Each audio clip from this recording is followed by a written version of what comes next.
ನಮಸ್ತೆ ಸ್ನೇಹಿತರೆ, ನಿಮಗೆ ಟಾಟಾ BS6 ಅಲ್ಲಿ ಇವತ್ತು ಹೇಗೆ ಟೈಮ್ ಸೆಟ್ ಮಾಡಬೇಕು ಕ್ಲಸ್ಟರಲ್ಲಿ ಅನ್ನೋದ್ರ ಬಗ್ಗೆ ನಾನು ಹೇಳ್ಕೊಡ್ತೀನಿ. ಇಲ್ಲಿ ಟೈಮ್ ಇದೆ ಗೊತ್ತಾ, ಇದನ್ನು ಹೇಗೆ ಸೆಟ್ ಮಾಡೋದು ಅನ್ನೋದ್ರ ಬಗ್ಗೆ ನಾನು ಇವತ್ತು ತಿಳಿಸ್ಕೊಡ್ತೇನೆ. ಇಲ್ಲಿ ಸೆಟ್ ಬಟನ್ನು ಮತ್ತು ಇಲ್ಲಿ ಮೋಡ್ ಬಟನ್ ಅನ್ನೋದು ಇದೆ. ಇದನ್ನು ಎರಡನ್ನ ಲಾಂಗ್ ಪ್ರೆಸ್ ಮಾಡಿ ಇಟ್ಕೋಬೇಕು, ಎರಡನ್ನು. ನೋಡಿ ಇವಾಗ ಟೈಮ್ ಬ್ಲಿಂಕ್ ಆಗುತ್ತೆ. ನೋಡಿ ಅಲ್ಲಿ ಈ ಕಡೆ 10 ಅನ್ನೋದನ್ನ ಬ್ಲಿಂಕ್ ಆಯ್ತು, ಹೌದಾ? ಅದನ್ನು ಏನು ಮಾಡಬೇಕು, ಈಗ ಆ್ಯಕ್ಚುಲಿ ಟೈಮ್ ಎಷ್ಟು 3:39 ಇದೆ. ಇಲ್ಲಿ ಅಪ್ ಬಟನ್ ಇದೆ ಗೊತ್ತಾ, ಅದನ್ನು ಪ್ರೆಸ್ ಮಾಡಬೇಕು. 3 ಬಂತಾ ಈ ಕಡೆ. ನೆಕ್ಸ್ಟು ಮತ್ತೆ ಸೆಟ್ ಕೊಡಬೇಕು, ಅದನ್ನು ಸೆಟ್ ಕೊಟ್ಟರೆ ನೆಕ್ಸ್ಟು ಮತ್ತೆ ಪ್ರೆಸ್ ಮಾಡಿ ಇಟ್ಕೋಬೇಕು.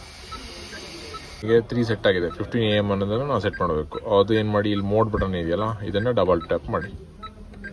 ಸಿಂಗಲ್ ಟ್ಯಾಪಿಗೆ 15 ಅನ್ನೋದು ಬರುತ್ತೆ, ಡಬಲ್ ಟ್ಯಾಪಿಗೆ AM ಅನ್ನೋದನ್ನು ಚೇಂಜ್ ಮಾಡಬೇಕು.